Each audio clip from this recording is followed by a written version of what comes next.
स्वागत है आपका मुनाफे की मंडी में, जहां हम आपको कमोडिटी मार्केट की तमाम खबरें का तो अपडेट देती हैं, साथ ही आपके लिए इंट्राडे, पोजिशनल और लॉन्ग टर्म के हिसाब से भी बेहतरीन कॉल्स आपके लिए लेकर हम आते हैं। और आज सबसे पहले आपके अपने मेहमानों से परिचय करवा दें। सुगंधा सचदेव है, रिलीगियर ब्रोकिंग की वाइस प्रेसिडेंट है कमोडिटीज और करेंसी रिसर्च से। भाविक पटेल हैं, सीनियर रिसर्च एनालिस्ट है ट्रेडबुल सिक्योरिटी से। और कुणाल शाह हैं, हेड ऑफ कमोडिटीज रिसर्च है निर्मल बंग से। आप तीनों ही मेहमानों का ईटी नाउ स्वदेश पर स्वागत है। तो सबसे पहले देख लेते हैं आज की कुछ बड़ी खबरें कमोडिटी मार्केट की, जिन पर आपको आज नजर रखनी चाहिए। गोल्ड की बात करें तो यूएस में महंगाई में हल्की नरमी जरूर आई है, लेकिन बाजार के अनुमान से ये भी ज्यादा है। अब देखते हैं कि फेड का आगे का रुख क्या आता है, किस तरह से उनकी पॉलिसी में बदलाव होते हैं। चांदी की बात करें तो मेटल में जो बिकवाली आई है उसका दबाव यहां पर भी पास ऑन होता हुआ दिख रहा है और चांदी 500 रुपए एमसीएक्स पर टूट गया है।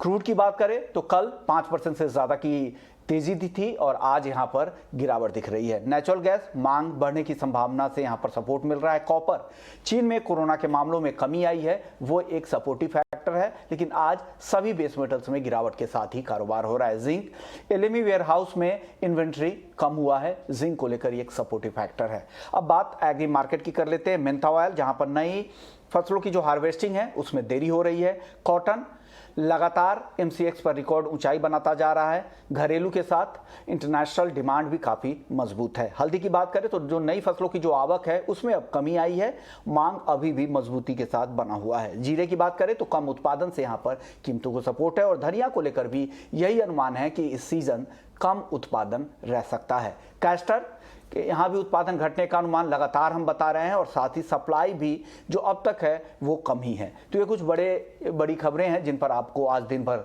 नजर रखा है। जब भी आप ट्रेड सेटअप बनाएं तो इन खबरों से आप मदद ले सकते हैं। चलिए, लेकिन सबसे पहले आज हम बात करेंगे रुपए की। रुपए में जिस तरह से नया रिकॉर्ड आज फिर से बना दिया, रिकॉर्ड निचले स्तर पर आज पहुंच गया। 77.6 के ऊपर भी आज रुपया डॉलर के मुकाबले चला गया। कुणाल जी, क्या लग रहा है डॉलर रुपए में जिस तरह की गिरावट दिख रही है, क्या लग रहा है कौन से रेंज आप आने वाले हफ्ते में देख रहे हैं रुपए का? बहुत बहुत धन्यवाद। तो सबसे पहले अगर हम रेंज की बात करें तो ऊपर की तरफ 7820 की तरफ एक रिट्रेसमेंट लेवल है ऑन अ टेक्निकल चार्ट। पर अगर हम कल से आज का डिफरेंस देखें तो कल यूएस सीपीआई डेटा आया था जो 8.3% ऑन एन एनुअल बेसिस आया, एक्सपेक्टेशन 8.1 थी। और अगर हम मंथ ऑन मंथ की भी बात करें तो 0.3% आया जहां एक्सपेक्टेशन 0.2% की थी। सो एक ट्रिगर पॉइंट था। कल की क्लोजिंग की अगर बात करें तो 77.24 हाफ के आसपास क्लोज हुआ। आज ओपनिंग ही 77.49, ऑलमोस्ट 25 पैसा डॉलर ऊपर खुला रुपया के अगेंस्ट।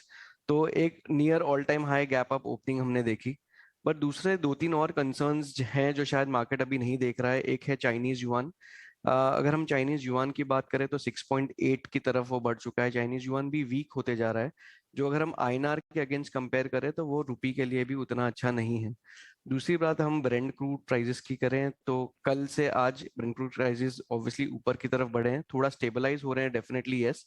बट अगर सस्टेनेंस ऑफ 105 $110 के आसपास भी अगर ये ब्रेंट क्रूड प्राइसेस रहते हैं तो ये हमारे फिस्कल मैथ को थोड़ा सा अनस्टेबल कर देते हैं, जो एक कंसर्न रुपए की तरफ बढ़ता हुआ दिखता है। और हम डोमेस्टिक की बात करें तो अगर अक्टूबर 2021 से लेके आज की बात करें तो ऑलमोस्ट 3 लाख करोड़ के आसपास का एफआईआई का आउटफ्लो देखा गया है। कंटिन्यूस 8 महीनों से मंथ ऑन मंथ बेसिस पे ये आउटफ्लो होते जा रहा है।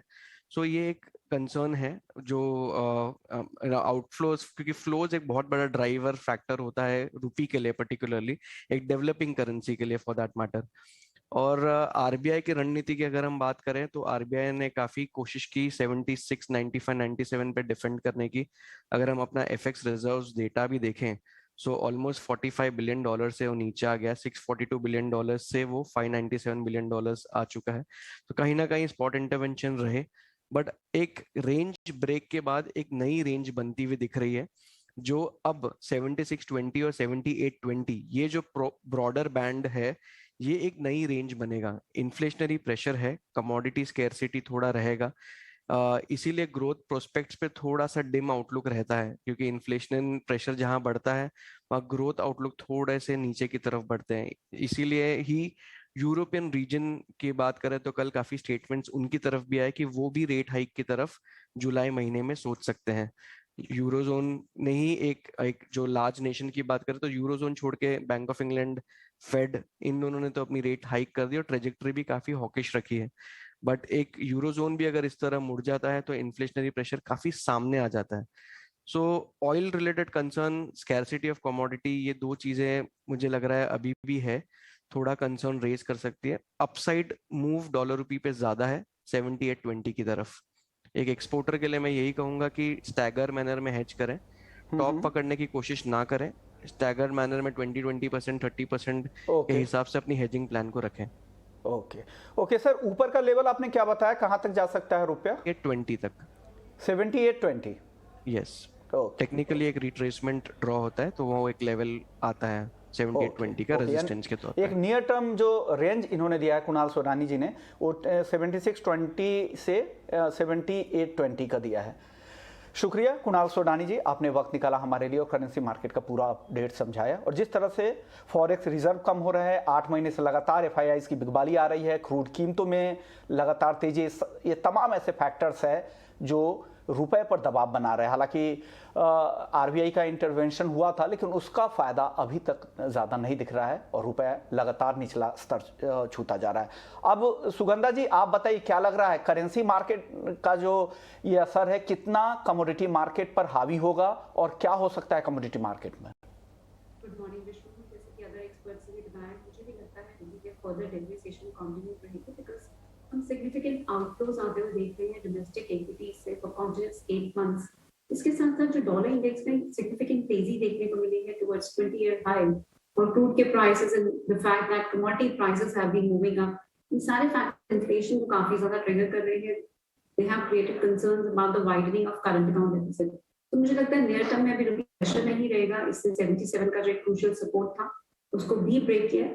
So we are expecting 78 to 78.5 levels from a near-term perspective. और मुझे लगता है वहां पर जरूर आरबीआई की इंटरवेंशन देखने को मिलेगी and RBI will try to protect the level of 78.50। और वहीं इसका अगर हम कमोडिटी मार्केट पे इंपैक्ट देखें तो मुझे लगता है गोल्ड के प्राइसेस में अगर हम स्पेशली देखते हैं, उन्हें काफी ज्यादा इंटरनेशनल मार्केट में डाउनसाइड आते हुए देखी है, जहां प्राइसेस ने 1830 मार्क को भी टेस्ट किया है। बट वहीं अगर डोमेस्टिक मार्केट्स में देखें तो डेप्रिशिएटिंग रुपी की वजह से डोमेस्टिक गोल्ड प्राइसेस को काफी हद तक सपोर्ट मिल रहा है, और ये फैक्टर आज भी गोल्ड के प्राइसेस को मुझे लगता है काफी हद तक सपोर्ट कर सकता है। इंटरनेशनल मार्केट्स में प्राइसेस स्लाइटली सबड्यूड ट्रेड कर रहे हैं, बट डोमेस्टिक मार्केट में मुझे लगता है स्लाइटली स्ट्रेंथ देखने को मिलेगी। सो गोल्ड में मुझे लगता है एक पॉजिटिव ट्रिगर नजर आ रहा है because of the depreciating rupee. So gold में मेरी बाइंग की एडवाइस रहेगी at levels of around 50,600, stocks रहेंगे 50,300 और हाई साइड में हमारे टारगेट्स रहेंगे 51,050। हैविंग सेड 51,300 जब तक ब्रेक नहीं हो जाता, ट्रेंड अभी नियर टर्म में बहुत ज्यादा पॉजिटिव नजर नहीं आ रहा है बिकॉज डॉलर इंडेक्स में जो हमने तेजी आते हुए देखी है वो गोल्ड के प्राइसेस को काफी हद तक सप्रेस कर रही है। यूएस की ट्रेजरी यील्ड्स भी काफी हद तक बढ़ रही हैं, और रशिया यूक्रेन को लेके भी मार्केट अब बहुत ज्यादा कंसर्न नजर नहीं आ रही है।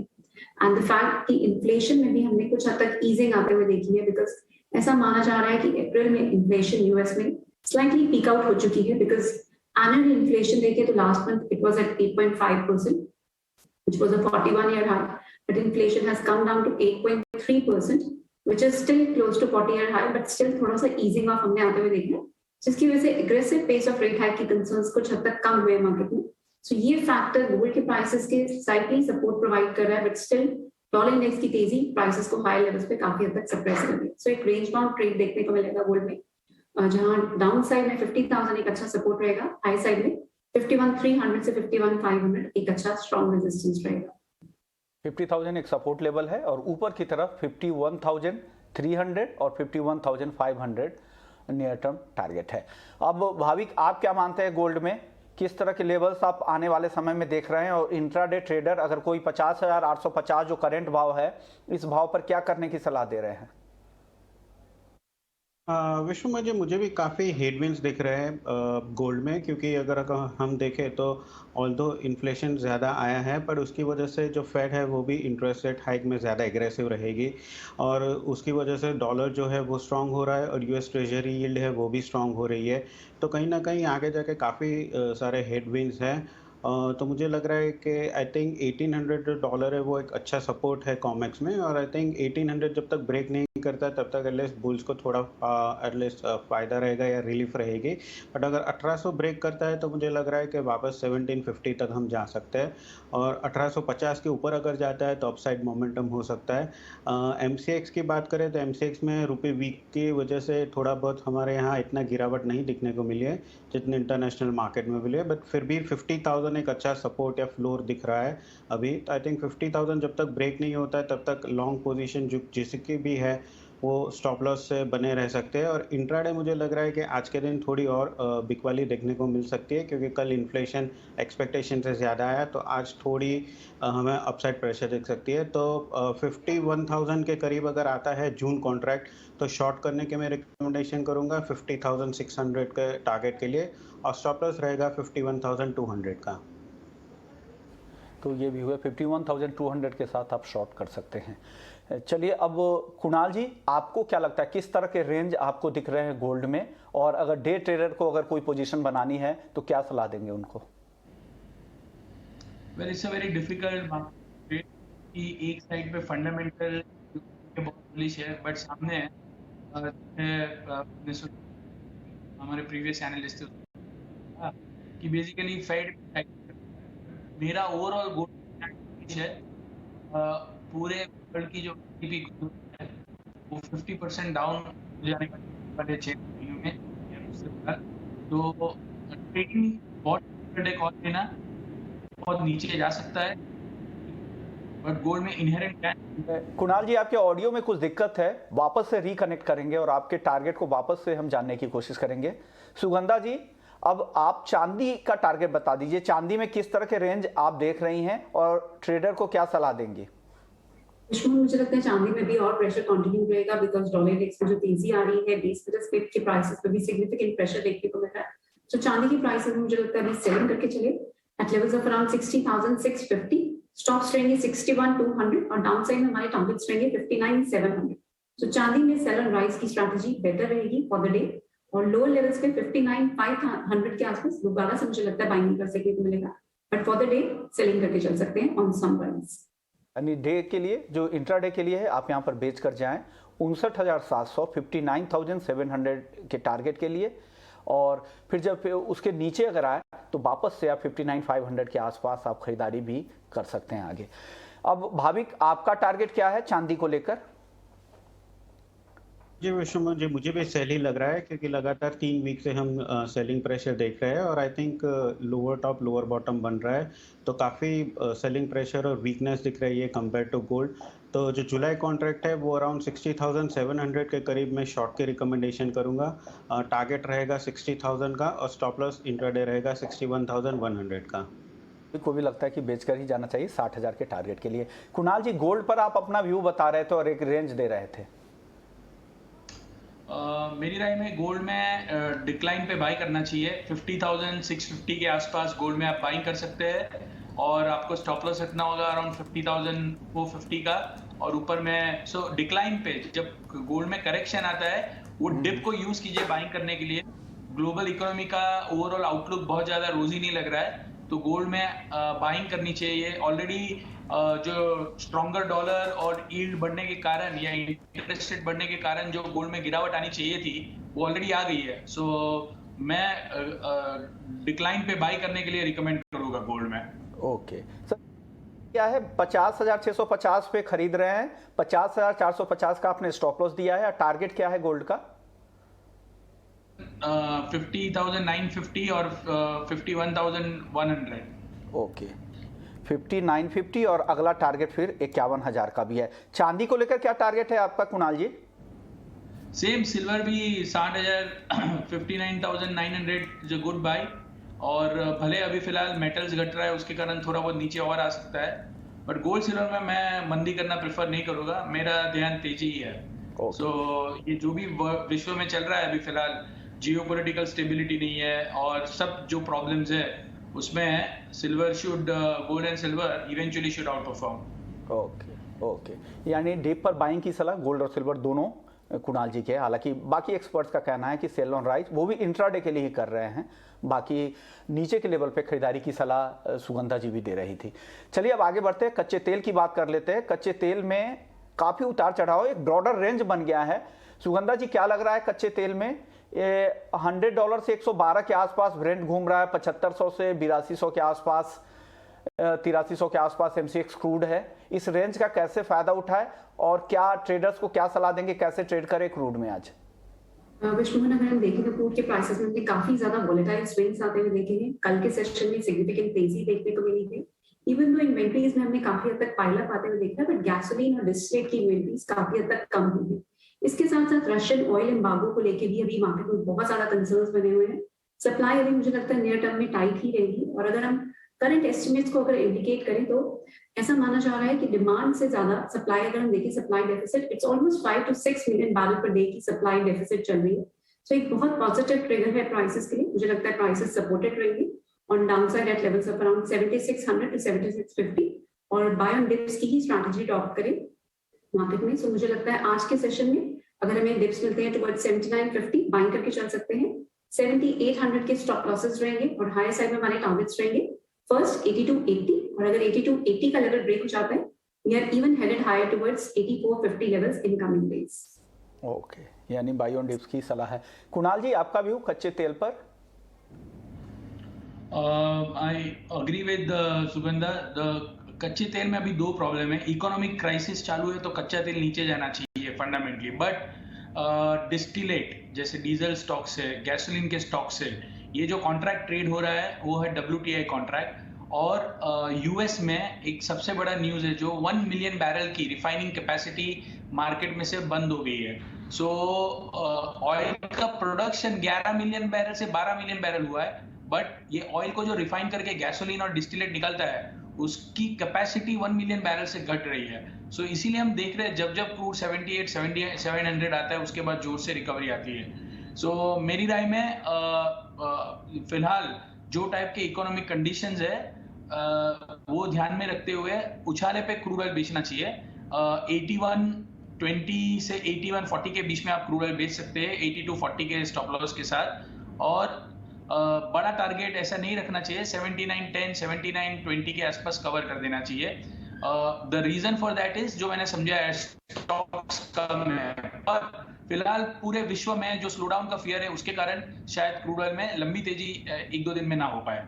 ओके, यानी लंबी तेजी की उम्मीद नहीं है। कुणाल जी ये भी उम्मीद है कि कभी बड़े गैप डाउन भी हो सकता है क्रूड में, जिस तरह के माहौल बन रहे हैं ग्लोबल स्लो डाउन की चिंता काफी ज्यादा है। क्या आपको लग रहा है कि आने वाले समय में बड़े गैप डाउन की तैयारी कच्चे तेल में है? जी, विश्व में ये जो फेडरल रिजर्व बार बार आपको मैसेज दे रही है कि हम इन्फ्लेशन को कम करने के लिए लगातार टाइटनिंग करेंगे आने वाले 3-4 महीने, तो ये जो टाइटनिंग चल रहा है उसके चलते हुए सभी चीज में डिफ्लेशनरी प्रेशर बनता हुआ दिखेगा आपको। तो ये अभी ऑयल फंडामेंटल के कारण ऊपर है, बट जब ओवरऑल मार्केट में सेल ऑफ आता है तो ऑयल में भी मुझे लग रहा है कि सेल ऑफ आएगा। पर अभी फिलहाल ऐसा कोई ट्रिगर नहीं आ रहा है कि हम कहेंगे कि ऑयल $80 हो जाएगा या $75, वो ट्रिगर नहीं है अभी फिलहाल। सो छोटी मोटी ऐसी मंदी होती रहेगी, पर अभी के इकोनॉमिक हालात देखते हुए उछाले पे बेचने का ध्यान ही बेटर लग रहा है। यानी 8120 से 8140 के आसपास आप बेचें, 8240 का यहाँ पर स्टॉप लॉस जरूर लगा ले, और टारगेट्स 7920 का है, 7920 का कुणाल जी का। भाविक आप क्या सलाह दे रहे हैं क्रूड पर? जी मैं भी कुणाल इससे सहमत हूँ, और इंट्राडे आई थिंक 8120 के करीब अगर आता है तो शॉर्ट कर सकते हैं 8170 से 8200 के स्टॉप लॉस से, और टारगेट रख सकते हैं 8000 का। 3 दिन से हमने देखा है कि क्रूड में वॉलेटिलिटी बहुत बढ़ गई है, ऑन एवरेज 3% है, तो जो भी ट्रेड करे स्ट्रिक्ट स्टॉप लॉस से कीजिए। तो मेरा ट्रेड में 8170 से 8200 का स्ट्रिक्ट स्टॉप लॉस से मैं शॉर्ट के रिकमेंडेशन करता हूँ। कुणाल जी बेस मेटल्स में कुछ पसंद आ रहा है क्या? आज कोई है ऐसी कोई टॉपिक जहां खरीद या बेच सकते हैं आज? आई थिंक बेस मेटल में भी बेच के काम करना चाहिए। चाइना में रियल एस्टेट मार्केट में फिर से कंसर्न्स आ गए। एक तो कोविड के चलते हुए लॉकडाउन था, और अभी ये जो नए कंसर्न्स आ रहे हैं वो इंडिकेट कर रहे हैं कि बेस मेटल में भी ज्यादा स्ट्रेंथ हमको नहीं देखने मिलेगी। 853 854 में कॉपर बेचिए, 857 का स्टॉप लॉस रखिए और 845 में आप कवर कीजिए। ओके, तो कॉपर की 745 में भाभी 7 में बेचिए, 745 में कवर कीजिए। ओके भाविक, आपकी टॉपिक मेटल में आज? जी, जिंक में कॉन्ट्रैक्ट में रिकमेंडेशन करूंगा सेल के, क्योंकि आज सारे बेस मेटल्स वीक ही लग रहे हैं और मुझे आई थिंक लग रहा है कि शॉर्ट टर्म में भी थोड़ा और पेन आ सकता है। तो 314.50 के करीब शॉर्ट कर सकते हैं 311 के टारगेट के लिए, और स्टॉप लॉस रख सकते हैं 316.50 का। सुगंधा जी, वक्त बहुत कम है, 10 सेकंड में प्लीज आप अपना टॉप ट्रेड बता दीजिए मेटल में। मैं कॉपर में सेलिंग की एडवाइस होगी एट लेवल्स ऑफ 755, स्टॉप्स रहेंगे 761 और हमारे टारगेट्स रहेंगे 745। और वहीं में लेड में बाइंग की एडवाइस होगी एट लेवल्स ऑफ 182.50, स्टॉप्स रहेंगे 181 और हमारे टारगेट्स रहेंगे 184.80। ओके, शुक्रिया सुगंधा जी आपका, कुणाल जी आपका और भाविक आपका, आप लोगों ने वक्त निकाला और तमाम ट्रेडिंग कॉल्स लिए। तो कमोडिटी के इस खास पेशकश मुनाफे की मंडी में फिलहाल इतना ही, लेकिन आप बने रहिए हमारे साथ। और जाने से पहले आपको बता दें